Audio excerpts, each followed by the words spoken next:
আজকে আমরা শুরু করব ইনকাম ফ্রম এগ্রিকালচার ইন 26 থেকে সেকশন 26। আমরা 25 পর্যন্ত শেষ করেছি, আজকে 26 থেকে স্টার্ট হবে। আমাকে কিন্তু কি বলতে পারবে যে আমরা লাস্ট সেশনে যে টপিকস নিয়ে আলোচনা করেছি আর একটু সামারি করে দিতে পারবে কেউ? কার মনে আছে একটু শুনি যে কোন কোন পয়েন্টগুলো আমরা আলোচনা করেছিলাম? যা শুধু সামারিটা কে বলতে পারবে?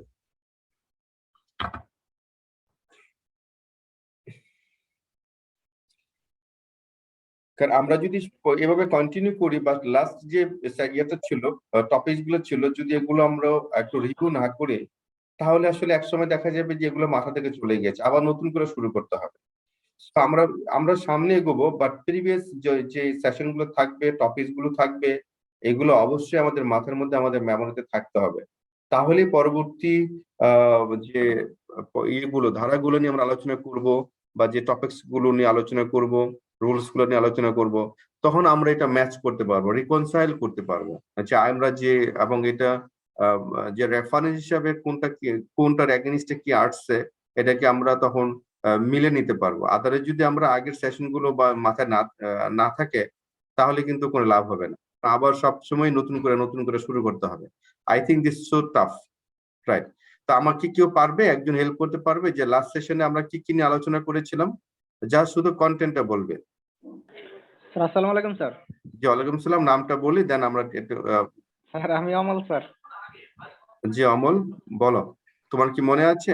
বলো দেখি, তুমি আমাদেরকে একটু বলো যে লাস্ট সেশনে কি কি নিয়ে আলোচনা হয়েছে। স্যার লাস্ট ক্লাসে হচ্ছে আমরা income from house property section 24 and 25 আর কি ওইটাই আলোচনা করেছিলেন। আর স্যালারি আলোচনা করেছিলাম কখন? স্যালারি হচ্ছে তার আগের সেশনে। আচ্ছা জি আচ্ছা জি, তার আগের সেশনে আবার আপনি ইনকাম ফ্রম সিকিউরিটি আলোচনা করছেন এই ক্লাসে। আচ্ছা আচ্ছা, ওকে। শুধু লাস্ট সেশনে আমরা ইনকাম ফ্রম হাউস প্রপার্টি আর শুধু ইনকাম ফ্রম হাউস প্রপার্টি,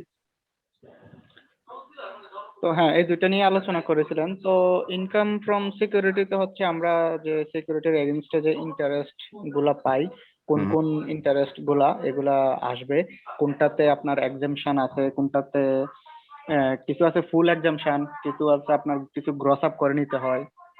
যেমন হচ্ছে আমরা এই যে সেভিং সার্টিফিকেট থেকে যে ইন্টারেস্টটা পাই ওটা আমি বলছিলাম লাস্ট ক্লাসেও যে এটা গ্রস আপ করে নিতে হয়।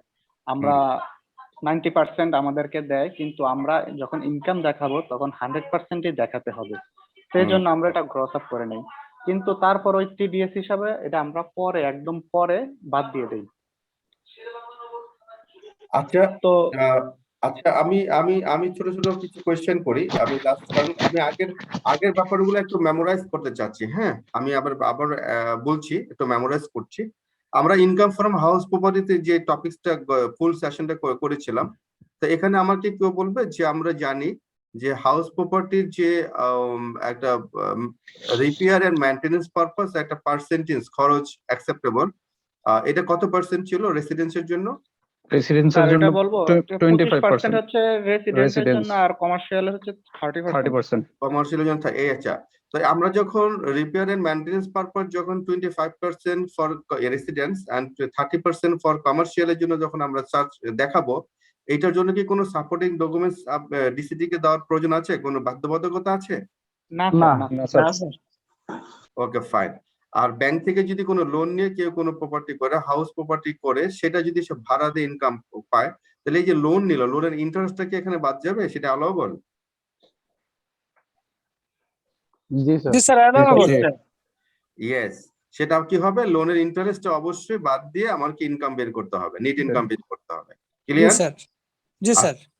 আচ্ছা, আর এর সাথে আরো আনুষঙ্গিক যেগুলো থাকে আমরা জানি, হোল্ডিং ট্যাক্স থাকে, তারপরে যদি আমরা দেখি যেটাকে বলি, হ্যাঁ, পৌর কর, যত রকম খরচ আছে রিলেটেড টু দা আমার এই বাড়ি, মানে এই প্রপার্টি রিলেটেড, যে প্রপার্টিটা ভাড়া দিয়ে আমার ইনকাম আসছে, সেই প্রপার্টিকে ঠিক রাখার জন্য রিপেয়ার হতে পারে, গভর্নমেন্ট যত রকম চার্জ আছে, যেই পারপাসে আমরা খরচ করি না কেন, প্রত্যেকটা খরচ কি হবে? House income from house property থেকে যে অ্যামাউন্ট আমরা পাবো সেখান থেকে সেটা বাদ দিয়ে নেট ইনকামটা বের করতে হবে। Okay fine. কত টাকা পর্যন্ত ইনকাম, বিশেষ করে হাউস রেন্ট কত টাকা পর্যন্ত হলে আমাদের ব্যাংক ট্রান্সফারের মাধ্যমে নিতে হবে,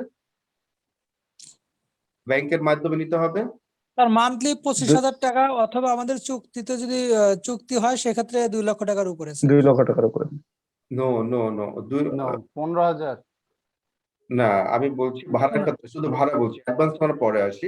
25,000 টাকা স্যার, 25,000। 25,000 টাকার যদি ভাড়া হয়, 25,000 টাকা বা তার বেশি, রাইট? যদি জি, স্যার। ভাড়া হয় তাহলে monthly। অবশ্যই সেটা কি হতে হবে, ক্যাশ নেওয়া যাবে না, সেটা ব্যাংক ট্রান্সফারের মাধ্যমে, অ্যাকাউন্টে চেক অথবা bank transfer, pay order, whatever one, মানে ক্যাশ ছাড়া বাকি যে কোনো চ্যানেলে জি নেওয়া স্যার, যাবে। আমাদের মানে ইনস্ট্রুমেন্টের মাধ্যমে নিতে হবে আর কি। জি, রাইট রাইট। দেন এই ক্ষেত্রে যদি আবার এরকম হয় যে আমরা ভাড়ার জন্য কোনো অ্যাডভান্স পে করেছি, হ্যাঁ, বা অ্যাডভান্স নিয়েছি, সেটা ভাড়ার সাথে অ্যাডজাস্টেবল কত বছর পর্যন্ত? 5 বছর। পরবর্তী 5 বছর। 5 বছর, সর্বোচ্চ 5 বছর পর্যন্ত সেটা অ্যাডজাস্টেবল, অথবা অ্যাকচুয়াল চুক্তি। জি, চুক্তির actual মেয়াদ যদি সেটা 2 বছর হয়, 3 বছর হয়, 4 বছর হয়, আমরা অ্যাকচুয়াল হবে, অথবা সর্বোচ্চ 5 বছর পর্যন্ত হবে। যে কি হবে, অ্যাডভান্স যে টাকাটা নেওয়া হবে, সেই অ্যাডভান্স টাকাটা অবশ্যই সে কারেন্ট ভাড়ার সাথে অ্যাডজাস্ট করা যাবে according to the income tax law, right? Then জি, আর স্যার। কি পয়েন্ট ছিল, আরেকটা ইম্পর্টেন্ট পয়েন্ট ছিল। এটা আর হচ্ছে ওটাই- স্যার এই যে ভ্যাকেন্সি কিছু থাকে, ভ্যাকেন্সি অ্যালাউন্স, তারপরে চান আরেকটা ইম্পর্টেন্ট এটা পয়েন্ট হচ্ছে ছিল অ্যাডজাস্ট করার যদি- পরে যদি অতিরিক্ত কিছু থাকে সেটা আবার আয়ের সাথে হবে, আয় হিসেবে গণ্য হবে। জি স্যার, 5 সেটা ছিল বছর ক্রস করার পরে, 5 বছর জি, জি। যদি ক্রস করে যায়, তারপর যদি কোনো টাকা থেকে যায়, তাহলে সেটা মানে আয় হিসাবে গণ্য হয়ে যাবে। এক, আরেকটা পয়েন্ট ছিল, আরো দুটো পয়েন্ট আছে এখানে। স্যার এখানে ওইটার পর আরেকটা পয়েন্ট হচ্ছে, যদি এটা তো গেল হচ্ছে স্যার আবাসিকের ক্ষেত্রে, বাট যদি সেটা ব্যবসায়িক ক্ষেত্রে বা পেশা ক্ষেত্রে যদি কোনো জায়গা ভাড়া না হয় বাসা, সেক্ষেত্রে সেটা যদি ভ্যালু 10 টাকাও হয়, তাহলে সেটাকে ব্যাংকিং চ্যানেলে পরিশোধ করতে হবে। Yes, good. এটা হলো কমার্শিয়ালের ক্ষেত্রে, রাইট? দেন আর আরেকটা হচ্ছে জরিমানা একটা বিষয় থাকে আছে স্যার। আরেকটা, জি জি, আরেকটা পয়েন্ট, জরিমানা, অ্যাডভান্স কত টাকা পেনাল্টি। পর্যন্ত নেওয়া যাবে? অ্যাডভান্স কত টাকা পর্যন্ত ক্যাশ নেওয়া যাবে? স্যার 2 লাখ, 2 লক্ষ 2 টাকা লক্ষ টাকা পর্যন্ত। স্যার। এর 2 অধিক লক্ষ হলে ব্যাংক টাকা ট্রান্সফার। পর্যন্ত, 2 লক্ষ টাকা পর্যন্ত অ্যাডভান্স নেওয়া যাবে, ক্যাশ নেওয়া যাবে। তার বেশি Cash হলে নেওয়া যাবে। অবশ্যই কি করতে হবে, এটা ব্যক্তি লেভেলে স্যার। অবশ্যই তখন ব্যাংকিং চ্যানেলে আসতে হবে স্যার। ব্যাংকিং চ্যানেল নিতে হবে। আচ্ছা, আরেকটা পয়েন্ট আসলো যে যদি ব্যাকএন্ড থাকে, ভাড়া 12 মাসের ভাড়া ধরে ভাড়া হিসাব করতে হবে, ভাড়া ইনকাম মানে রেন্ট ইনকামটা হিসাব করতে হবে 12 মাস ধরে। বাট যদি এখানে কখনো কোনো মাস ভাড়া খালি যায়, যে ভাড়াটিয়া না থাকে, সেই ক্ষেত্রে ওই যত মাস খালি যাবে, ভাড়াটিয়া না থাকবে, সে তত মাসের ভাড়া টোটাল ইনকাম থেকে বাদ দিয়ে দেখাতে হবে। বাট এখানে একটা কাজ করতে হবে, এটা কি ডিসিটি কে জানাতে হবে যে এই ভাড়া যে আমার যে কর্তৃপক্ষকে আগে অবহিত করতে হবে। ইয়েস, আমি যে ভাড়া মানে ব্যাকএন্ড থাকার জন্য, ভাড়া না হওয়ার জন্য যে ফ্যাসিলিটিসটা নিচ্ছি, আমি চাইলে নিতে পারবো না। আমাকে নিশ্চয়ই এই যে ভাড়া, যে আমার যে বাসা খালি আছে, আমার যে ফ্ল্যাট যে খালি আছে, এটা অবশ্যই কি করতে হবে, ট্যাক্স অথরিটিকে আমার সার্কেলে সে ডিসিটি বরাবর একটা অ্যাপ্লিকেশন দিয়ে ইনফর্ম করতে হবে যে আমার কিন্তু বাসা এই ফ্ল্যাট খালি যাচ্ছে, আমার কিন্তু এখন ভাড়াটিয়া নাই। যদি ডিসিটি মনে করে, সে ইনভেস্টিগেট করে সে এটাকে চেক করে আপনাকে অ্যাপ্রুভাল দিবে, অথবা সে চাইলে এমনিতে অ্যাপ্রুভাল দিয়ে দিতে পারে, অনুমোদন দিতে পারে, ওকে, ইস অ্যাকসেপ্ট করতে পারে। ওকে, সো হোয়াটএভার ওয়ান, আমরা অনেকগুলো পয়েন্ট একটু রিভিউ করে নিলাম। এটা কি ভালো? আসসালামু আলাইকুম স্যার। হ্যাঁ, স্যার এখানে আরেকটা পয়েন্ট হচ্ছে, যদি প্রতিষ্ঠানের ক্ষেত্রে হয় তাহলে 2 লাখ টাকা যে অ্যাডভান্স, এটা কি ক্যাশে নেওয়া যাবে কিনা? প্রতিষ্ঠানের ক্ষেত্রে ব্যবসায়িক প্রতিষ্ঠানের চ্যানেলে ক্ষেত্রে হতে হবে। ব্যবসায়িক প্রতিষ্ঠানের ক্ষেত্রে সেটা যদি 1 টাকাও হয়, সেটা ব্যাংকিং এটা চ্যানেলে ব্যাংকিং চ্যানেল। ইয়েস জি। ইয়েস, আমরা রাখি মাথায় যে আমরা দুটা জিনিস, যে কমার্শিয়াল আমরা এই অ্যাডভান্স ভাড়া অথবা শুধু ভাড়া নেওয়ার ক্ষেত্রে এই যে রেঞ্জটা আছে 25,000 প্লাস 2 লাখ টাকা, এটা only for applicable for residents, not for commercial. But in context of the commercial space, whatever one, আমরা যেটাই নিই না কেন, যে অ্যামাউন্টে আমরা গ্রহণ করি না কেন, সেটা ব্যাংকিং চ্যানেলে নিতে হবে। That's all. ওকে, সো আমার মনে হয় একটু রিভিউ করিলাম, বেশ কিছু পয়েন্ট তো সামনে চলে আসলো, আমার আবার এটা এখন মনে থাকবে, রাইট, আমি মনে করি এখন মনে থাকবে বেশি। জি জি। স্যার একটা কোশ্চেন ছিল স্যার। G please. স্যার কোশ্চেনটা হচ্ছে যে আমি হিসাব করে দেখলাম যে আমার রিপেয়ার এন্ড মেইনটেনেন্স খরচটা মানে 25% কম হলো।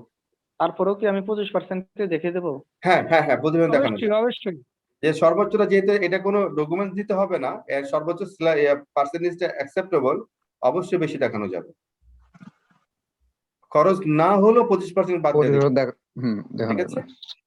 যেহেতু এটা সুযোগ একটা আছে, এই সুযোগটা হাতছাড়া করতে নেই। আর এটা আমরা তো বাংলাদেশি, আমরা তো হাতছাড়া করবোই না। আমরা একটু বেশি দেখাই পারলে। না, 25%-এর উপর তো দেখানোর সুযোগ নেই।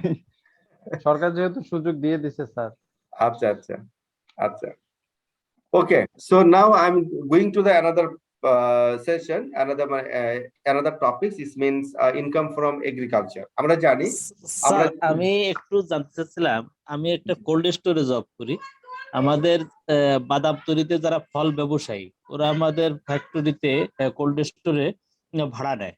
তো ভাড়া নিয়ে ওরা তো টাকা দেয়, ওরা কিন্তু নগদ টাকা দেয়, ওদের কাছে ব্যাংক চেক বা এগুলো চাইলেও কিন্তু ওরা দেয় না। তা সেক্ষেত্রে কি নগদ টাকা নিয়ে আমরা ব্যাংকে জমা করলে কি ঠিক আছে নাকি না ওদেরকে বলা যে আপনারা চেকের মাধ্যমে টাকা পেমেন্ট দেন?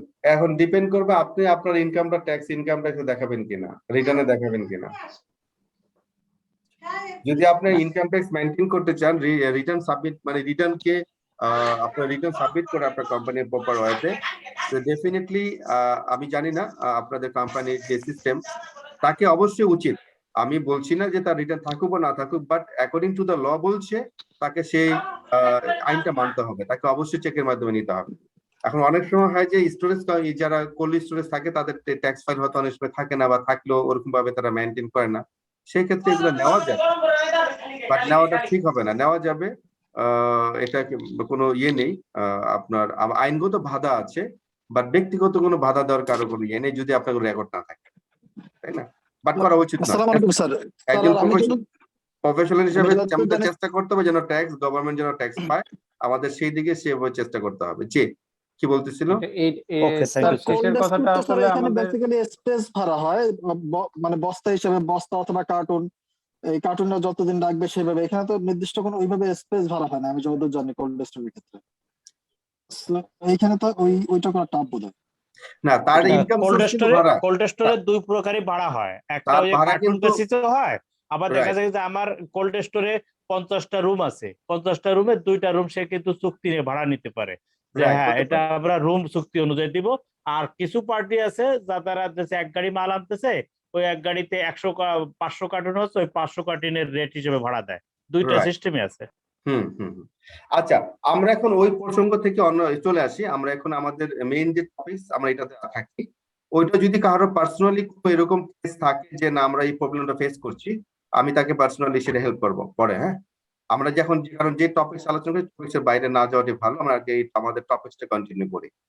তো আমরা চলে আসছি, এখন আমরা জানি আমরা টোটাল আমাদের যে ইনকাম সোর্স, যে ইন্ডিভিজুয়াল ট্যাক্স অ্যাসেসমেন্টের ক্ষেত্রে টোটাল 7টা সোর্স থেকে আমাদের একজন ইন্ডিভিজুয়াল ইনকাম আছে। তার মধ্যে অলরেডি 3টা সোর্স আমরা আলোচনা করেছি, salary, income from securities, income from house rent. Number 4 হচ্ছে ইনকাম ফ্রম এগ্রিকালচার, যেটা ইনকাম ট্যাক্স অর্ডিন্যান্স সেকশন 26 এ বলা আছে। তো কৃষি খাতের আয়ের জন্য হিসাবের খাতাপত্র রাখা না হলে নিচের উদাহরণ অনুযায়ী কৃষি আয় হিসাব করতে হবে। আমরা জানি বাংলাদেশের প্রেক্ষাপটে যারা কৃষক, যারা কৃষি কাজ করেন, তারা আসলে কিন্তু খাতা মেনটেন করেন না, করা পসিবল হয়ও না।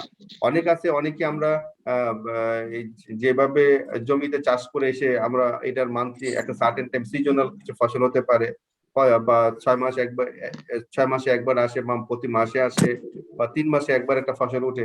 আসলে এই টোটাল ইনকামটাই আসলে আমরা ওইভাবে মেনটেন এখন পর্যন্ত ওই স্ট্যান্ডার্ড আসেনি, যদি এটা কর্পোরেট লেভেল থেকে কোনো এগ্রিকালচার না হয়। কর্পোরেট হলে হয়তো বা সেভাবে হিসাব নিকাশ বা বিভিন্ন রেকর্ড খাতাপত্র মেনটেন হয়, বা যদি কর্পোরেট না হয় তাহলে এটা আসলে হয় না। তবে এই জন্য গভর্নমেন্ট বুঝতে পেরেছে যেহেতু খাতাপত্র নাই, তাহলে তাদের ইনকামের উপর একটা কমন একটা ইয়ে করে দিচ্ছি যে কি পরিমাণ ফসল হলে কি পরিমাণ টাকা দিতে হবে। তো সেই ক্ষেত্রে শুরুতেই ইনকাম ফ্রম এগ্রিকালচারের যে সিস্টেমটা, এটা থেকে উদাহরণ দিয়ে এখানে বোঝানো হয়েছে। ফার্স্ট আমরা উদাহরণটা যদি পড়ি বা দেখি, সলিউশনটা করলে আমরা অনেকটা ক্লিয়ার হয়ে যাব। জনাব শ্রমিক কৃষি জমির পরিমাণ হচ্ছে 2 একর। একর প্রতি তার ধান উৎপাদনের পরিমাণ 45 মণ, প্রতি মণ ধানের বাজার মূল্য 800 টাকা হলে নিট করযোগ্য কৃষি আয়ের পরিমাণ কত হবে? তো আমরা জানি 2 একর জমিতে 45 মণ ধান হয়, যার দাম হচ্ছে কত টাকা টোটাল? 72 মানে 72,000 টাকা। উৎপাদন ব্যয় হচ্ছে কত পার্সেন্ট? 60%। এই যে উৎপাদন ব্যয় যে 60% এখানে বলছেন, এটা আমরা কিভাবে পেলাম? এটা নির্ধারিত রুল অনুযায়ী নির্ধারিত। ইনকাম ট্যাক্স অর্ডিন্যান্সে বলা আছে যেরকম হাউস রেন্টের মতো কৃষি খাতে 5% রিপেয়ার এন্ড মেইনটেনেন্স কোনো কিছু বলা না থাকলে এটা ধরতে পারবে। In case of the agriculture issues আমরা একদম অন এবার 60% পর্যন্ত কিভাবে এটা উৎপাদন ব্যয় হিসাবে উৎপাদন ব্যয় 60% পর্যন্ত সে বেনিফিট পাবে। তাহলে টোটাল 72,000 টাকা ইনকাম, তার টোটাল যে দান হয়েছে সেখান থেকে সে ইনকাম করেছে, সে তার যে প্রোডাকশন যে মানে এক্সপেন্ডিচার কস্ট এখানে 60% হলে হয় 43,200। তাই 72,000 থেকে 43,200 বাদ দিলে যেটা থাকে ব্যালেন্স 28,800 টাকা তার আসলে কৃষিকাজ থেকে আয়। তাহলে আমরা শিখলাম কৃষিকাজের হিসাব হচ্ছে কি যে 60% একদম স্ট্রেট 60% উৎপাদন খরচে বাদ যাবে। কোন করদাতা আয়ের উৎস যদি শুধুমাত্র কৃষিকাজ হয়ে থাকে সেক্ষেত্রে কৃষিকাজের আয় 2 লক্ষ টাকা পর্যন্ত করমুক্ত থাকবে। এখানে একটা জিনিস মনে রাখি, কি হয়ে থাকে যে আসলে তার অন্য কোনো ইয়ে নেই, ইনকাম নেই। এখন কি হবে? অন্য কোনো ইনকাম যদি না থাকে তাহলে সে কিভাবে যদি শুধু তার ইনকাম কৃষি খাত থেকে হয়ে থাকে সে কত টাকা পর্যন্ত করমুক্ত পাবে? 2 2 লক্ষ লক্ষ। 2 লক্ষ তাহলে তাহলে আগে যে পড়ে আসছে আমরা 3 লক্ষ টাকা পর্যন্ত, এখন 3 কত লক্ষ কি হবে? স্যার এটা টোটাল 5 লক্ষ টাকা হবে তখন। এটা 3 লক্ষের Yes, বাইরে 2 লক্ষ 3 লক্ষ এক্সট্রা তো সে পাবেই, এডিশনাল আরো 2 লক্ষ টাকা সে করমুক্ত পাবে। কেন জি পাবে? স্যার, কারণ তার একমাত্র ইনকাম হচ্ছে প্রত্যেকে কৃষি কৃষি। কৃষি আয়। ক্লিয়ার? জি জি স্যার। যদি কোনো করদাতার কৃষি খাতের আয় ব্যতীত অন্য কোনো খাতে আয় না থাকে তাহলে তার জন্য করমুক্ত আয় সীমা হবে এই যে ওখানে বলা আছে 65, 65% নিচে হলে 65% নিচে পুরুষ করদাতার ক্ষেত্রে, যেটা 65 এর উপরে গেলে একটা কর রেট হয়ে যায়। মানে হুম হুম অন এভারেজ 3 লাখ টাকা বেনিফিট কারা পায়? যারা 65 এর নিচে, 3 lakh plus 2 lakh, that means কত? 5 লাখ টাকা সে করমুক্ত হবে। মহিলাদের ক্ষেত্রে যেটা 3.5 লাখ ছিল তার সাথে আরো 2 লাখ টাকা অ্যাড হবে, তারপরে 5.5 লাখ টাকা বেনিফিট পাবে। প্রতিবন্ধীর ক্ষেত্রে আরো 2 লাখ টাকা অ্যাড হবে, 6,50,000 টাকা পাবে। যারা মুক্তিযোদ্ধা যেটা ছিল 4,75,000, এখানে আরো 2 লাখ টাকা এডিশনাল বেনিফিট পাবে, তাহলে 6,75,000 টাকা। তাহলে নর্মাল যে হিসাবটা হচ্ছে যে যদি একজন ট্যাক্স পেয়ারের ইনকাম শুধু কৃষিকাজ থেকে হয়ে থাকে তাহলে সে এডিশনাল আরো 2 লাখ টাকা নর্মাল যে স্ল্যাব আছে, যে ট্যাক্স ফ্রি ইনকাম যে স্ল্যাব আছে, হ্যাঁ, যে লিমিট আছে তার সাথে আরো এডিশনাল 2 লাখ টাকা পর্যন্ত সে বেনিফিট পাবে। তাকে আর কি করতে হবে না, 2 লাখ টাকা পর্যন্ত ট্যাক্স দেওয়া লাগবে না। আগে তো 3 লাখ আছে, পরে আর 2 লাখ, 3.5 লাখ হলে 5.5 লাখ, 4,50,000 হলে 6.5 লাখ, 4,75,000 হলে 6,75,000, যার যেটা রেঞ্জ ওইভাবে সেটা আসবে। তাহলে ইটস ভেরি সিম্পল একটা ক্যালকুলেশন আমরা পেয়ে গেলাম। আমার বাট যদি তার আরো একাধিক ইনকাম থাকে তখন কি হবে? তখন কি সে বেনিফিটটা পাবে? না স্যার। না তখন পাবে না তখন আর এই বেনিফিটটা পাবে না, 2 লাখ টাকা পাবে না। তখন নর্মাল যে ইনকাম থাকবে তার ইনকাম সে এই যে যেমন 28,800 টাকা, এই 28,800 টাকা কি হবে? টোটাল যা তার ইনকাম অন্যান্য ইনকামের সাথে অ্যাড হয়ে টোটাল ইনকাম হয়ে যাবে। তারপরে এটা স্ল্যাব অনুসারে ট্যাক্স ক্যালকুলেশন করা হবে। দেন আমরা চলে যাচ্ছি ইনকাম ফ্রম বিজনেস। যদি ব্যবসা থেকে যদি ইনকাম হয়, এটা সেকশন কততে বলা আছে? 28 এ বলা আছে। 28 সরি স্যার 28 এ বলা আছে। হ্যাঁ, এখানে ছিল কি 26। তাহলে 27 এ কি বলা আছে? আমি বলে নিচ্ছি যে 27 এ কিন্তু এই ইনকাম ফ্রম এগ্রিকালচার থেকে বলা আছে, আরো ডিটেলস বলা আছে। হ্যাঁ, এটার আরো অনেক ডিটেলস বলা আছে। তো আমরা এগুলো যখন সেকশন পড়বো, বিভিন্ন সেকশন গুলো যখন ধারাগুলো পড়বো আমরা তখন সেখানে দেখে নেবো ইনশাআল্লাহ। এখন যে এটা জাস্ট সামারি, আমাদের একটা ওভারভিউ, মোটামুটি এটা একটা বেসিক আইডিয়া পাওয়ার জন্য এই এটা আমি সিদ্ধান্তটা নিয়েছি যে আমাকে অন্তত মিনিমাম একটা বেসিক সবাইকে একটা আইডিয়া দেওয়ার জন্য এই নির্দেশিকা একমাত্র সবচেয়ে ভালো একটা মানে ইয়ের কি সামারি। আমি অনেক সামারি দেখেছি, বই অনেক কিছু খুঁজেছি, আমার কাছে এটা বেস্ট মনে হয়েছে। এখন ব্যবসা থেকে আয় আমরা কিভাবে একজন ট্যাক্স পেয়ারের জন্য ইয়ে হবে, ট্যাক্স ইনকাম ক্যালকুলেশন হবে। আমরা দেখি, ব্যক্তি করদাতা ব্যবসা বা পেশা খাতে সহজে আয় নিরূপণের জন্য 2016-17 কর বছরে প্রবর্তিত নতুন রিটার্ন ফর্মের তফসিল 24C। যদি তার ব্যবসা থেকে আলাদা কোনো আয় থাকে, তাহলে এরকম আগে যেরকম হাউস প্রপার্টির জন্য ছিল 24-এর বি, স্যালারি থেকে ছিল 24-এর এ, আর এখন দেখলাম যে ব্যবসা যদি তার ইনকাম ফ্রম বিজনেস মানে ব্যবসা থেকে যদি কোনো আয় থাকে, তাহলে নর্মাল রিটার্নের পাশাপাশিও তার একটা তফসিল ফর্ম ফিল আপ করতে হবে। সেটা তফসিল ফর্মের মধ্যে কি থাকে, একটা ক্যালকুলেশন থাকে যে এই ইনকামটা কিভাবে বের হলো, সেই ক্যালকুলেশনটা একটা তফসিল।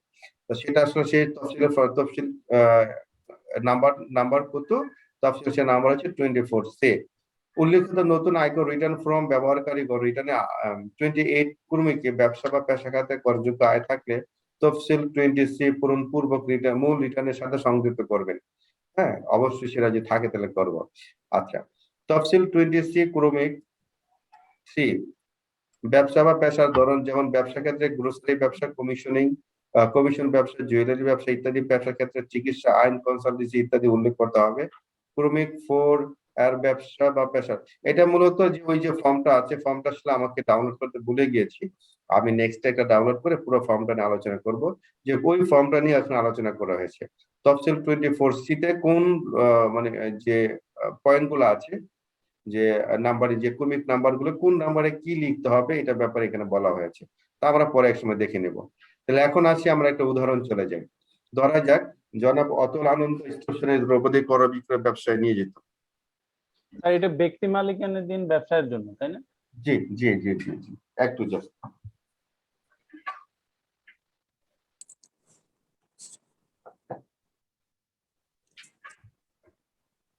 এখানে যেটা হয়েছে যে এখানে আমরা যে টপিকসটা আলোচনা করছি, এটা সম্পূর্ণ ইন্ডিভিজুয়াল ট্যাক্স ক্যালকুলেশন। হ্যাঁ, একজন ব্যক্তির জন্য ট্যাক্স কি হতে পারে সেটা নিয়ে আলোচনা করছি। তাহলে তার কি ছিল, একটা স্টেশনারি দোকান ছিল। সেই দোকান থেকে সে 1 জুলাই 2020 থেকে 30 জুন 2021 তারিখ পর্যন্ত তার মোট বিক্রয়ের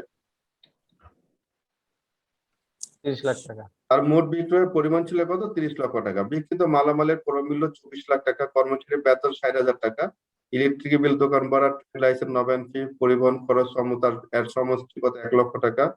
আয় বছরে শুরুতে তিনি ফার্নিচার ক্রয় বাবদ ব্যয় করেছেন আরো 40,000 টাকা। যারা অতুল আনন্দের ব্যবসা খাতে নেট আয় পরিগণনা বা করে দেখতে হবে। আমরা দেখি মোট তার সেল কত ছিল, সেল ছিল 30 লক্ষ টাকা। 30 লক্ষ টাকা তার বিক্রি। আর বিক্রি মালামালের ক্রয় মূল্য ছিল কত, 24 লক্ষ টাকা। বাকি দিলে এর গ্রোস প্রফিট কত, মোট গ্রোস প্রফিট মানে মোট আয় হচ্ছে 6 লাখ টাকা। 6 লাখ টাকা, জি স্যার। 30 লাখ থেকে 24 লাখ টাকা খরচ বাদ দিলে, ম্যাট্রিক খরচ বাদ দেওয়ার পর থেকে 6 লাখ টাকা। এর সাথে আর অন্যান্য ওভারহেড আছে, অপারেটিং খরচ আছে, যেমন কর্মচারীর বেতন 60,000 টাকা এবং আদার্স ইউটিলিটি যেমন রেন্ট সবকিছু মিলে আরো 1 লক্ষ টাকা। ফার্নিচার ক্রয় বাবদ 40,000 টাকা মূলধনী, জাতীয় খরচ বিধা এই জাতীয় খরচ নিট আয় নির্ণয়ের ক্ষেত্রে বাদ দেওয়া যাবে না। এই লাইনটা আমরা সুন্দর করে মনে রাখি। 40,000 টাকা ফার্নিচার কিনেছে, তো 40,000 টাকার ফার্নিচারটা কি মূলত ইয়ে করা হবে, এখানে কনসিডার করা হবে? ক্যাপিটাল এক্সপেন্ডিচার, ওটা অ্যাসেট, আর আমরা এখানে খরচটা শুধু কনসিডার করা হবে। তাহলে ওটার খরচ কনসিডার করা হবে না। তাহলে মোট খরচ কত হবে, 60,000 প্লাস 1 লাখ, দ্যাট মিন্স 1,60,000 টাকা। গ্রোস আয় ছিল কত, গ্রোস প্রফিট ছিল 6 লক্ষ টাকা। তো 6 লক্ষ টাকা থেকে 1,60,000 টাকা বাদ দিলে কত থাকে, 4,40,000 টাকা। ওকে, তাহলে এখানে কিন্তু একটা জিনিস আমরা ধরে রাখি যে আমরা হয়তো ক্যাপিটাল এক্সপেন্ডিচার যেটা ইনভেস্ট করেছে সেটা হয়তো বাদ যাবে না, কিন্তু এটা ডিপ্রিসিয়েশন কিন্তু অবশ্যই বাদ যাবে ব্যবসা হিসাব করতে গিয়ে, তাই না? হ্যাঁ, আমরা তো ইনকাম ট্যাক্স হিসাব করবো কিসের উপর, প্রফিট এন্ড লস অ্যাকাউন্টের উপর, রাইট? তাহলে প্রফিট এন্ড লস অ্যাকাউন্টে যে ট্রানজাকশন গুলো প্রফিট এন্ড লস অ্যাকাউন্টে ইম্প্যাক্ট করবে একমাত্র সেগুলো এখানে আসবে। তাহলে ডিপ্রিসিয়েশন আছে, যে 40,000 টাকা যে ফার্নিচার ক্রয় করেছে, তাহলে এটা নিশ্চয়ই এটা ডিপ্রিসিয়েশন আছে। তাহলে এটা ডিপ্রিসিয়েশন কত হবে, ব্যবসা ব্যবহৃত হবার কারণে ফার্নিচার মূল্য 40,000 টাকা ছিল। এখান থেকে তৃতীয় তফসিল অনুসারে 10% হারে। তৃতীয় তফসিল কোনটা, তৃতীয় তফসিল কি মিন করে কি বলতে পারবে? জি স্যার, ডেপ্রিসিয়েশন স্যার। হ্যাঁ, তৃতীয় তফসিল হচ্ছে ইনকাম ট্যাক্স অর্ডিন্যান্সের তফসিল আছে কটা টোটাল? 7টা স্যার। 7টা। আগে 8টা ছিল, একটা রহিত হয়েছে। 7টার মধ্যে 3 নম্বর যে তফসিলটা আছে, যে 3 নম্বর তফসিলে আসলে জি, কোন স্যার। ধরনের অ্যাসেটের কত পার্সেন্ট রেট মানে ডিপ্রিসিয়েশন রেট চার্জ করা যাবে, সেটা ইনকাম ট্যাক্স অথরিটি অ্যালাউ করবে, সেই রেট সেই ডিটেলস দেওয়া আছে, সে চার্ট দেওয়া আছে। সেই জন্য তৃতীয় তফসিলের চার্টে বলা আছে ফার্নিচার সর্বোচ্চ 10% পর্যন্ত ধরা যাবে। তো 10 সর্বোচ্চ না, সরি 10% রেট স্পেসিফিক করা, ডিফল্ট করা। তাহলে 10% ধরলে 40,000 টাকার মূল্যের উপর 10% তাহলে 4,000 টাকা কি হবে? ডিপ্রিসিয়েশন বাবদ চার্জ হবে। তাহলে এই 4,40,000 থেকে 4,000 টাকা যদি আমরা ডিপ্রিসিয়েশন বাদ দিই, একদম ব্যবসা থেকে নেট আয় থাকে কত? 4,36,000 টাকা। স্যার এখানে একটা ছোট কোশ্চেন ছিল স্যার। জি বলুন। এখানে যে 40,000 টাকা সে ফার্নিচারটা কিনছে, এটা কি স্যার কোনো ডেট দেয়া ছিল যে মানে হ্যাঁ, যদি স্যার বছরের শুরুতে। বছরের শেষে এই যে আয় বছরের শুরুতে, যেই বছরে হিসাব করছি ওই বছরের শুরুতে। আচ্ছা আচ্ছা, তাহলে তো স্যার ফুলি ডেপ্রিসিয়েশন হবে। হ্যাঁ, ফুলি হবে, রাইট। শুরুতে যেটা বলেছে এটা ফুলি হবে। ডেপ্রিসিয়েশন কোন পদ্ধতিতে চার্জ করা হয়েছে স্যার? হ্যাঁ, স্ট্রেট লাইন মেথড। এই যে 10% ধরেছে তৃতীয় তফসিলের যে রেট আছে ফার্নিচারের উপর, সেই রেটে এই যে আমি এই যে এখানে মার্ক করেছি, এগুলো তৃতীয় তফসিল অনুযায়ী। তো তৃতীয় তফসিল থার্ড শিডিউল হচ্ছে ইনকাম ট্যাক্স অর্ডিন্যান্স, একটা শিডিউল আছে থার্ড শিডিউল, যেখানে ডিপ্রিসিয়েশন কথা বলা আছে, যে কোন ক্যাটাগরির অ্যাসেট কত পার্সেন্ট ডিপ্রিসিয়েশন চার্জ করতে হবে, সে লিস্ট এখানে দেওয়া আছে থার্ড শিডিউলে। তাহলে ফার্নিচারের জন্য দেওয়া আছে 10%। স্যার আমি একটা কোশ্চেন করতে চাই স্যার, যেহেতু একটা ভালো কোশ্চেন করেছে ভাই ডেটটা। এখন যদি স্যার এটা যদি আমি অগস্টের 1 তারিখে কিনি, তাহলে সেক্ষেত্রে আমার ডেপ্রিসিয়েশন তো কিভাবে ক্যালকুলেশন করবো? এটা কি তখন ফুল মান্থ হবে না, ফুল ইয়ার হবে না, যত মাসে ছিল তত পার্সেন্ট হবে। 5 মাস হবে, 5 মাসের। আমরা তখন এখানে Thank you. নোট দিয়ে দেবো। হ্যাঁ, নোট দিয়ে দেবো Thank you, sir. Depreciation charge যে এত মাসে ডিউ টু যে purchase at the middle of the year, অথবা ওই স্পেসিফিক ডেটটা দিয়ে দেবো। চার্জ হবেই, সেটা আমরা দুদিন চার্জ হলেও করে দেবো। হবে। ডেপ্রিসিয়েশন এগুলো ওই পার্সেন্টেজ অনুযায়ী যতদিন কিনছে ততদিনের জন্য চার্জ করবেন। এটা কোম্পানি যে সিস্টেম মেইনটেইন করে এটা সেভাবে কিন্তু চার্জ। এটা ম্যান্ডেটরি না, এটা ম্যান্ডেটরি না। আমি বলি এটা দেখাতে হবে এরকম না, যদি আপনি না দেখান কোনো সমস্যা নাই। আমি একটু শেষ করি যে এরকম হয় যে আমরা মিডল অফ দ্য ইয়ারে একটা ফার্নিচার পারচেজ করেছি। স্যার ওনাকে মেবি মিউট করে দিতে হবে। হ্যাঁ হ্যাঁ, করে দিয়েছেন, মিট করে দিয়েছেন। আচ্ছা, যে এমনটা যদি হয় যে আমরা at the middle of the ইয়ারে আমরা কি করেছি, একটা ফার্নিচার কিনেছি। এখন এই ফার্নিচারের ডিপ্রিসিয়েশন যদি আমি দেখাতে চাই, তাহলে এটা আমার জন্য বেনিফিট, বিকজ আমার ইনকামকে কমিয়ে দিচ্ছে, ট্যাক্স আমার কম আসবে, রাইট?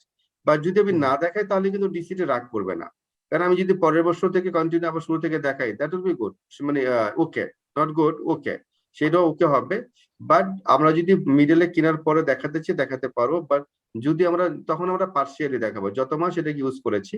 কিন্তু সেই ক্ষেত্রে হতে পারে এমন যে তখন আমরা যে ফার্নিচার কিনেছি, আমাকে তখন ফার্নিচার কেনার যে ভাউচার, এই বিল অবশ্যই রিটার্নের সাথে দিতে হবে, কারণ সেটা চাবেই, ক্লিয়ার? তখন সেটা চাবে। এই নয় তো আমরা এটা একটা পয়েন্ট ছিল, আমরা দেখে নিলাম মাশাআল্লাহ। পরে নেক্সট চলে যাচ্ছে কোথায়, যে করদাতা নিরূপিত মোট আয় 4,37,000 টাকা বিপরীতে করদাতার আয় পর কত টাকা হবে? যদি 4,36,000 টাকা হয়, ওই যে স্ল্যাব যেটা ছিল 3 লাখ টাকা পর্যন্ত শূন্য, 1 লক্ষ টাকার উপর 5%, দেন এই হিসেব করে হয় কত? 8,600 টাকা, তাই না? জি। এখন এখানে একটা প্রশ্ন আসে যে এই স্ল্যাব এখানে কেন দেখানো হলো, হোয়াই? এটা তো ব্যক্তি মালিকানাধীন স্যার। তা এটাকে কেন আমি তো হিসাব করছি, এমন যদি হয় যদি আরো অন্য আয় থাকে, এই স্ল্যাবটা হবে যদি তার একমাত্র ইনকাম ব্যবসা থেকে হয়, তখন হয়তো বা সে এইটা একটা স্ল্যাব, কারণ তার আর কোনো ইনকাম নাই। কিন্তু যদি তার স্যালারি ইনকাম থাকে পাশাপাশি, আছে না যে চাকরিও করে আবার ব্যবসাও করে, এরকম আছে না? তখন কি হবে? তখন কিন্তু আমরা টোটাল ইনকামটাকে বের করব, income from salary, income from house property, income from agriculture, সব ইনকাম একসাথে করে দেখবো, তখন 20 লক্ষ টাকা হয়েছে, তখন আমরা এটাকে স্ল্যাবে নিয়ে আসবো। কিন্তু বারবার কি প্রত্যেকটা ক্ষেত্রে কি 3 লাখ টাকা পর্যন্ত ছাড় পাবো, না টোটাল পাবো? না স্যার, টোটালের উপরে। টোটালের উপরে। তাহলে টোটাল ইনকামটাকে বের করতে হবে না? জি। তাহলে এখানে যেটা দিয়েছে ক্যালকুলেশনরা ধরে নিয়েছে যে ওর ইনকাম একমাত্র ট্যাক্স পেয়ার ইনকাম একমাত্র ব্যবসা থেকে, যার জন্য সে স্ল্যাবটা দিয়ে ক্যালকুলেশন মানে এটা ট্যাক্সটা বের করে দিয়েছে। আসলে এটা সব ক্ষেত্রে প্রযোজ্য হবে না যদি আরো অন্যান্য ইনকাম থাকে।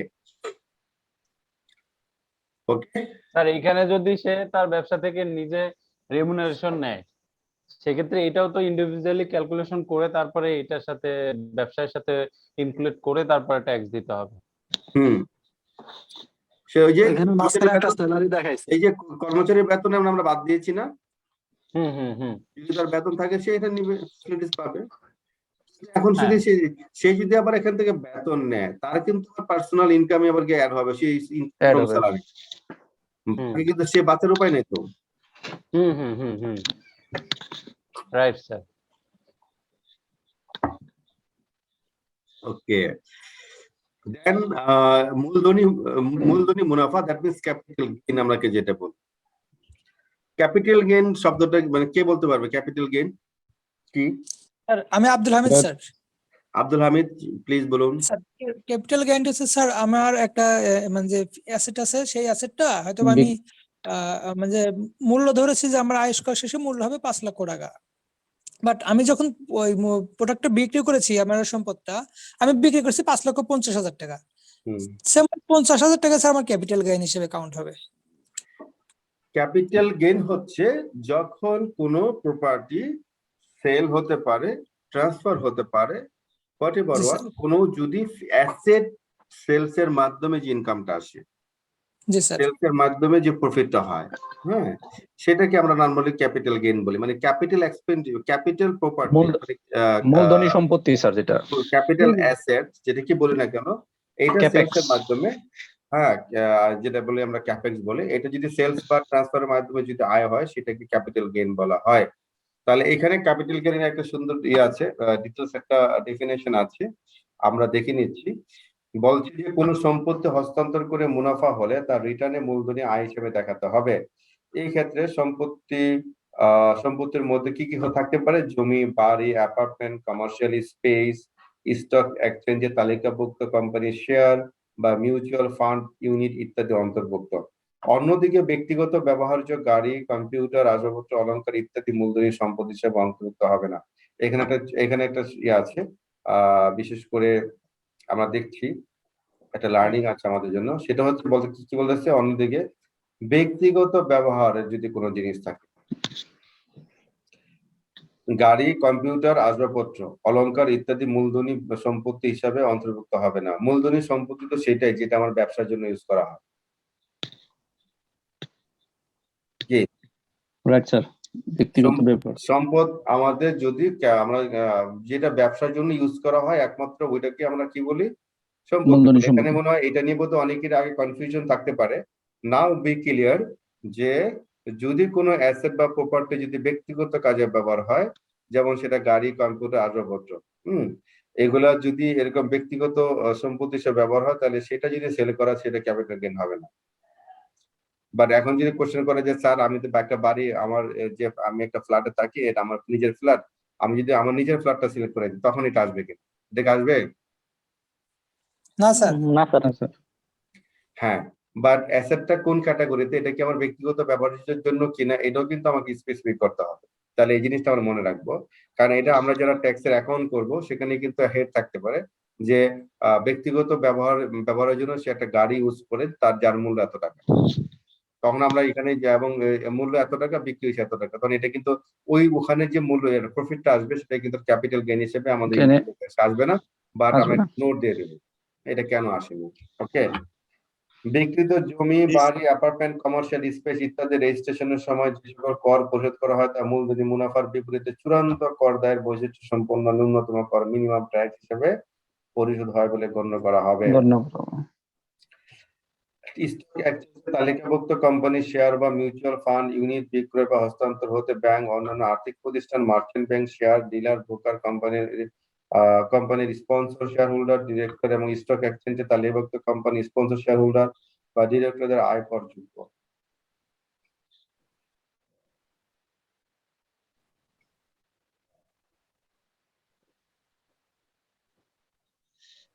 হ্যাঁ, এটা তো ওই আয়তকারযোগ্য হবে। এছাড়া আয় বছরে যে কোনো সময় কোনো করদার কোন স্টক এক্সচেঞ্জে তালিকাভুক্ত একটি কোম্পানির পরিশোধিত মূলধনের 10% অধিক শেয়ার থাকলে ওই কোম্পানির শেয়ার বিক্রিত হতে অর্জিত আয় করযোগ্য হবে।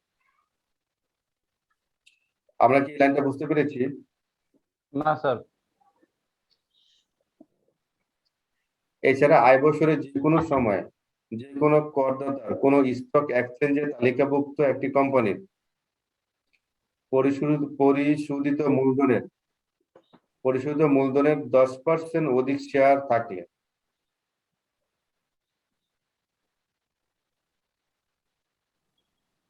ওই কোম্পানির শেয়ার বিক্রি হতে অর্জিত আয়ও করযোগ্য হবে। মানে স্যার এখানে পেইড আপ ক্যাপিটালের Paid up থেকে capital, 10% বেশি। না, এখানে যেটা হয়েছে যে স্যার আমি বলবো, বলো। এটা হচ্ছে স্যার আমি যদি ব্যক্তি করদাতা হই, সেক্ষেত্রে আমার যদি কোনো স্টক এক্সচেঞ্জের তালিকাভুক্ত কোম্পানির যদি তার পরিচিত শেয়ারের 10% মালিক যদি আমি হই, 10% অধিক, সেক্ষেত্রে ওই শেয়ার বিক্রি করে যদি আমার লাভ হয়, ওটা আমার করযোগ্য হবে। জি, আর কেউ বলবে এর সাথে? আর কেউ আছে? না স্যার, ভাই যেটা বলেছে এটাই sir. Yes, okay, this the matches. যে এমন যদি হয় যে একটা কোম্পানি, যেমন আমরা যদি বলি স্কয়ার ফার্মার শেয়ার যদি এখানে ইন্ডিভিজুয়ালি কেউ কোনো, এখানে কিন্তু ইন্ডিভিজুয়ালের কথা হচ্ছে, কোনো কর্পোরেট না, এককভাবে যদি কেউ টোটাল যে পেইড আপ ক্যাপিটাল আছে স্কয়ার ফার্মার, তার 10% সমপরিমাণ শেয়ার যদি কেউ কিনে ফেলে এবং সেইটা কিনে বিক্রি করে যদি তার আয় হয়, তো সেটা করযোগ্য আয় হবে। আমরা জানি এই কথাটা কেন বলা হয়েছে। এই কথাটা বলা হয়েছে এই কারণে, আমরা জানি যে ইনকাম ফ্রম সিকিউরিটিজ এটা কিন্তু ট্যাক্স ফ্রি। আর একটা আমরা জানি স্টক মার্কেট যে ট্যাক্স আসবে, স্টক মার্কেট থেকে আমরা যে ট্রেডিং করে যে ইনকাম করব, এটা কি ট্যাক্স দিতে হবে কি নাকি দিতে হবে না? ট্যাক্স না, ফ্রি tax স্যার। দিতে হবে না। ইয়েস, এই কথাটা বলার উদ্দেশ্য এখানেই যে আমরা জানি যে আমরা যখন স্টক মার্কেটে যদি কেউ শেয়ার ট্রেডিং করে শেয়ার বেচা কেনা করে যে আয় হবে, সেটা হচ্ছে ট্যাক্স ফ্রি, সেটা ট্যাক্স এক্সাম্পটেড, সেখানে আমার ইনকাম ট্যাক্স দেওয়া লাগবে না। বাট একজন কোনো ব্যক্তি যদি কোনো কোম্পানির টোটাল যে পেইড আপ ক্যাপিটালের একাই যদি 10% এর বেশি সে করে শেয়ার পারচেজ করে, তাহলে তাকে ট্যাক্স দেওয়া লাগবে। তাহলে ক্লিয়ার? জি স্যার। মেসেজটা মানে ক্লিয়ার সবার কাছে, রাইট? হ্যাঁ হ্যাঁ স্যার। আমি যারা কথা বলেনি তাদের কাছ থেকে একজন শুনতে চাই, একটু ব্যাখ্যা করে আমাকে আবার বুঝাবে কি আছে এখানে, যে আগে বলেনি, এখন পর্যন্ত বলেনি। আমি একটু নাম ধরে বলছি, মাঝে মাঝে নক করতে হবে, চুপচাপ থাকলে হবে না। কাকে বলবো নাম তো, আচ্ছা, MD Faisal. No no no no, আমি একটু র্যান্ডমলি একটু চেক করে বলছি। এমডি ফয়সাল কি শুনতে পাচ্ছেন আমাকে?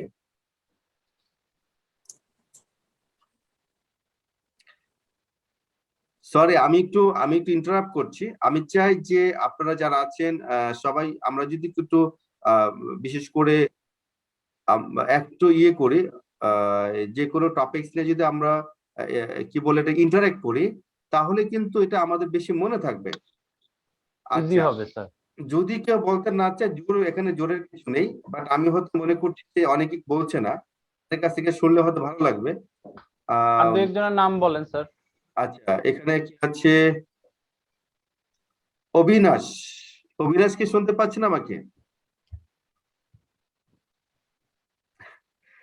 লাইনে আছেন, কথা বলছেন না, কথা বলতে হবে যে। আরিফুজ্জামান আরিফ, জি স্যার, আছি আমি। স্যার আমি এটা বলুন।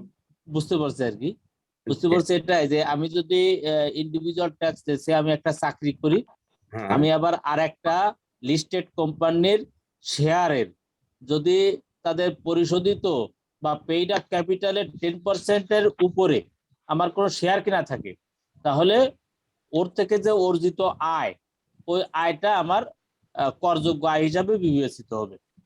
থ্যাংক ইউ তবে যদি আমি 10% এর নিচে থাকে সেক্ষেত্রে ওই আয়টা কোনো ইনকাম ট্যাক্স দিতে হয় না, বিশেষ করে যদি ইসের ক্ষেত্রে হয়, এই যে স্টক এক্সচেঞ্জের ক্ষেত্রে হয়।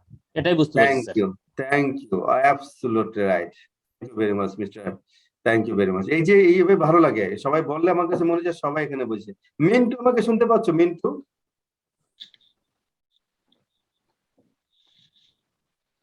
মিন্টু কি শুনতে পাচ্ছ?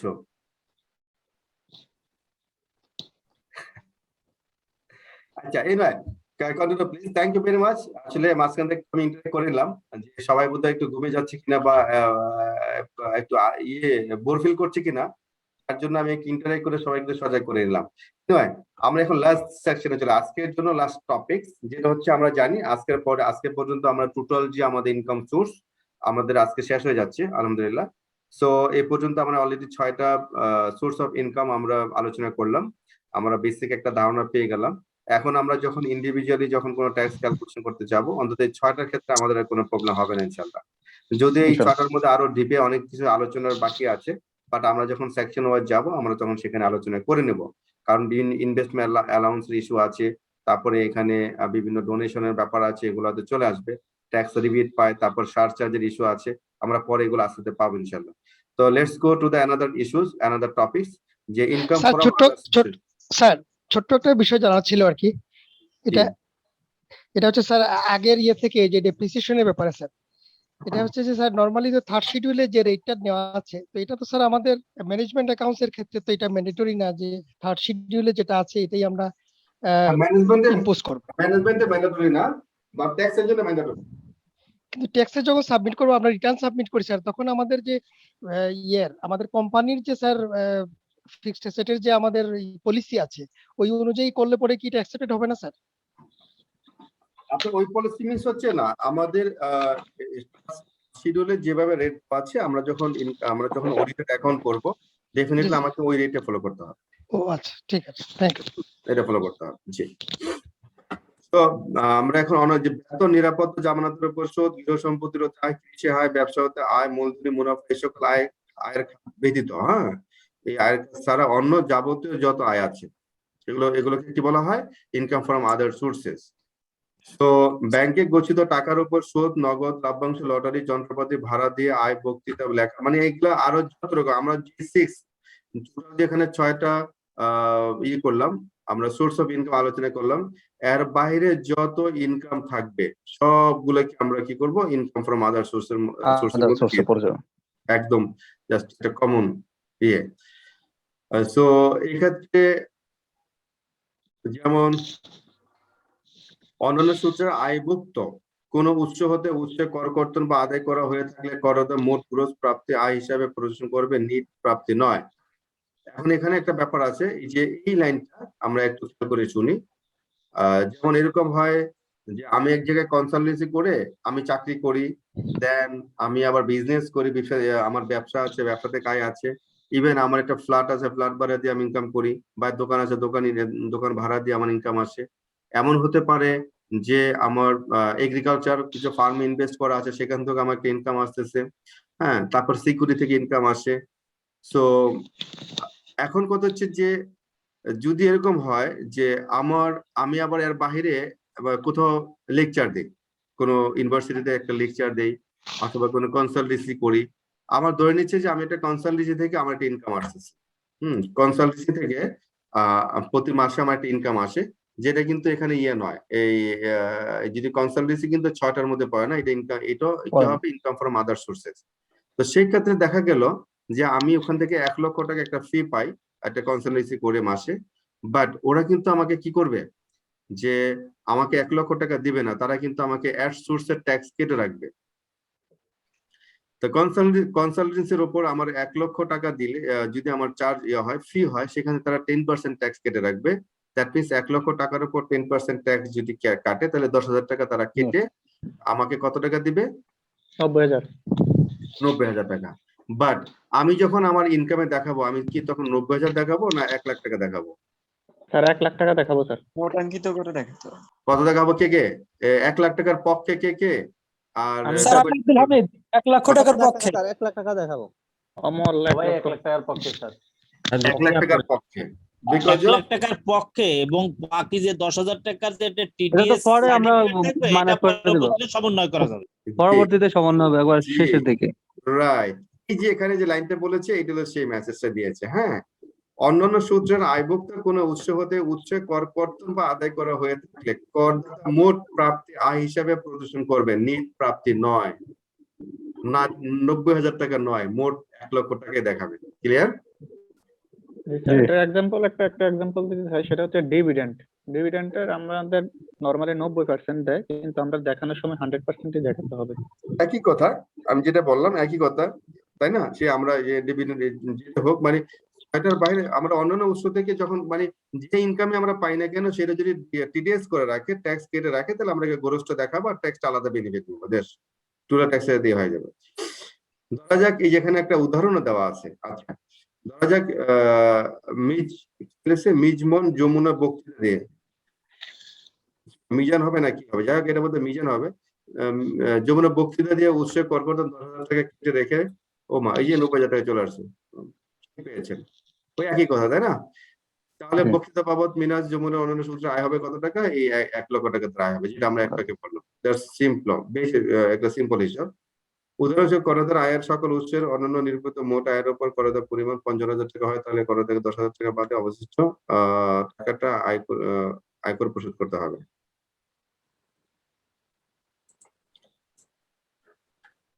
এখন এখানে কথা হচ্ছে যে উৎসে কেটে রাখা আয়কর তার জন্য অগ্রিম কর পরিশোধ হিসাবে বিবেচিত হবে, যা তিনি আয়কর রিটার্নে প্রদর্শন বা দাবি করতে পারবেন। এইরূপ অগ্রিম কর পরিশোধ মোট আয়ের উপর নির্মিত কর দায়ের বিপরীতে ক্রেডিট পাওয়া যাবে। ক্রেডিট পাওয়া যাবে মানে কি? ওই যে টোটাল ট্যাক্স থেকে এটা বাদ যাবে, রাইট? উদাহরণস্বরূপ যদি করদাতার আয়ের সকল উৎসের জন্য নিরূপিত মোট আয়ের পরিমাণ করদাতার পরিমাণ কত হয়? আয়ের করদাতার পরিমাণে করের পরিমাণ হয় 55,000 টাকা, তাহলে এই যে 10,000 টাকা আগে সে দিয়ে এসেছিল এখান থেকে বাদ দিয়ে 10,000 টাকা বাদ দিয়ে বাকি এখানে কত দেখাবেন? এই 45,000 টাকা তাকে আয়কর পরিশোধ করতে হবে। এই মেসেজটা এখানে দিয়েছে, না কিছু না। ওকে, সো আই থিঙ্ক আমরা আলোচনা করলাম যে টোটাল একজন ব্যক্তি মানে ইন্ডিভিজুয়াল ট্যাক্স ক্যালকুলেশনের জন্য নরমালি আমার টোটাল সোর্স অফ ইনকাম হচ্ছে টোটাল 7টা, টোটাল 7 সোর্স অফ ইনকাম আমরা একটা বেসিক মোটামুটি আলোচনা করলাম 3টা সেশনে। সেই 3টা সেশনে এখন আমি যদি বলি কাউকে, আমরা যদি চাই এখানে যারা আমরা 3টা সেশন যারা কন্টিনিউ করেছি, আই হোপ যে যদি ইন্ডিভিজুয়াল ট্যাক্স আরো ট্যাক্স ক্যালকুলেশন করতে বা ট্যাক্স বের করতে চায়, তাহলে ওই ব্যক্তির সাথে যেমন আমি যদি মনে করি যে আমি যদি এখানে কাউকে অডিয়েন্সের কাউকে ডাকি যে আমার এই ইনকাম এই সোর্স থেকে এই ইনকাম আছে, এখন আমাকে how much I have to pay as a tax please calculate. যদি আমি কাউকে ইফ আই অ্যাসাইন সামওয়ান, আমার মনে হয় এখানে যারা আজকে আপনারা আছেন ডেফিনেটলি সবাই 100% প্রেজেন্স, যারা মানে 100% পার্টিসিপেন্টই কোনো কেউ অবশ্যই এই ট্যাক্স ক্যালকুলেশন করে আমাকে দিতে পারবেন তো? ইনশাআল্লাহ ইনশাআল্লাহ। ইনশাআল্লাহ পারবো স্যার। Good. তাহলে আমি আর আজকে কন্টিনিউ করব না, নেক্সট আমরা আরো পরে যে আলোচনা আছে আমরা পরবর্তীতে এই পর্যায়ে যাব 34। আমার মনে হয় আরো 2টা সেশনে শেষ করতে পারবো কিনা দেখি, আমি শেষ করার চেষ্টা করছি। পরবর্তীতে 2টা বা 3টা সেশনে শেষ করে দেন আমরা ডাইরেক্ট একদম ইয়াতে চলে যাবো, সেই একদম অর্ডিন্যান্সে চলে যাব, তখন সেকশন ওয়াইজ আলোচনা করব। এখন যদি কারো কোনো প্রশ্ন থাকে আমরা আলোচনা করি। স্যার একটা বিষয় ছিল যে আমরা স্যার আমি কি কথা বলতে পারবো স্যার? বলুন প্লিজ। স্যার বিষয় ছিল যে আমরা কি কমপ্লিট রিটার্ন একটা দেখতে পারবো কিনা? মানে সমস্যা হচ্ছে যে আমরা নিজেরাও তো করি স্যার, কিন্তু মানে কন্টিনিউয়াস পরের বছরে করার সময় স্যার ইনভেস্টমেন্ট এবং ক্যাশ ইন হ্যান্ডের হিসাবটা করতে গিয়ে অনেক ঝামেলায় পড়ে যাই আমরা। আমি যেটা করব, আমি টোটাল অডিয়েন্স আলোচনা করার পরে এই এটা পরিপত্র আমরা যেটা এখন পড়ছি নির্দেশিকা করার পরে আমি একটা ট্যাক্স টোটাল একটা ইন্ডিভিজুয়াল ট্যাক্স ফর্ম, হ্যাঁ আমার কাছে যে রিটার্নের ফর্ম কিন্তু আমি একদিন দেখিয়েছিলাম, আমি একটা খালি রিটার্ন ফিল আপ করবো। আমরা একটা কেস স্টাডি করবো, টোটাল 7টা সোর্স থেকে ইনকাম আসবে এবং সবগুলো ইনকাম ইন্ডিভিজুয়ালি কিভাবে ক্যালকুলেশন করে কত টাকা তার রিটার্নে শো করতে হবে আমরা একটা সেশন করব ওই রিটার্ন ফিল আপের উপর, ঠিক আছে? Practical return income tax fill up calculation plus how to prepare, how to fill up the return, আমি এভরিথিং নিয়ে আমি একটা সেশন করবো ইনশাআল্লাহ। Just thank you sir. হয় কি স্যার